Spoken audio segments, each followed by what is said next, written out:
Dámy a páni, zmrazenie ruského majetku je krádež. Doslova lúpež. Môžete si tu hľadať tisíce výhovoriek, ale ak niekomu ukradnete majetok a vy ste Rusom ukradli ich majetok, tak to robíte to, čo robia zlodeji. A ja to absolútne odmietam. Navyše pýtam sa, či ste mali potrebu kradnúť cudzie majetky, keď Spojené štáty americké viedli nevyprovokovanú agresívnu vojnu proti Iraku. Kradli ste majetky Američanov, keď NATO bombardovalo Belehrad a keď protiprávne odtrhlo Kosovo od Srbska.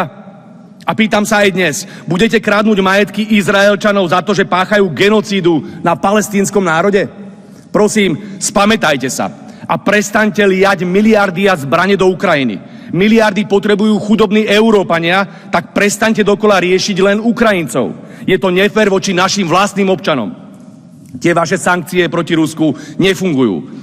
Bol som pred pár dňami v Moskve a videl som na vlastné oči, ako Rusko prekvitá. Jediné, čo môže priniesť mier, je dialóg s Ruskom.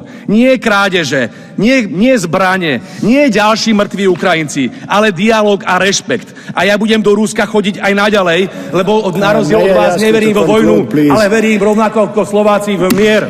Ďakujem pekne za otázku, ale nepočul som preklad presne, ale trvám na tom, že áno, ide o krádež, pokiaľ kradneme ruské majetky a som presvedčený, že jediný spôsob, ako zabezpečiť, aby Ukrajinci neumierali, je prestať s expanziou NATO, prestať s rusofóbiou, prestať s nenávisťou proti ruskému národu. A presne toto chceme my Slováci. Dialóg s ruskou stranou. A áno, k tomu patrí aj vďaka za to, že nás oslobodili od fašizmu v druhej svetovej vojne.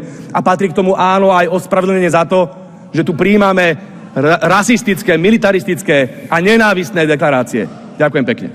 Vážený pán poslanec, bol som na 80. výročí Univerzity MGIMO, svetoslávnej diplomatickej škole, a prednášal som veľmi múdrym a šikovným ruským, slovenským a ďalším študentom z celého sveta. Chodil som po Moskve, bol som dokonca v obchodoch a neuveríte, majú tam práčky.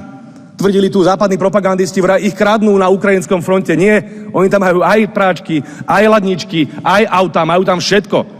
3,5% rast očakáva ruská strana tento rok. Nemecká ekonomika klesne o 0,2%. Tak sa pýtam, v koho záujme sú tieto sankcie? V záujme Ruska alebo v záujme Európy? Pán kolega, ste veľmi, ale veľmi pomýlení.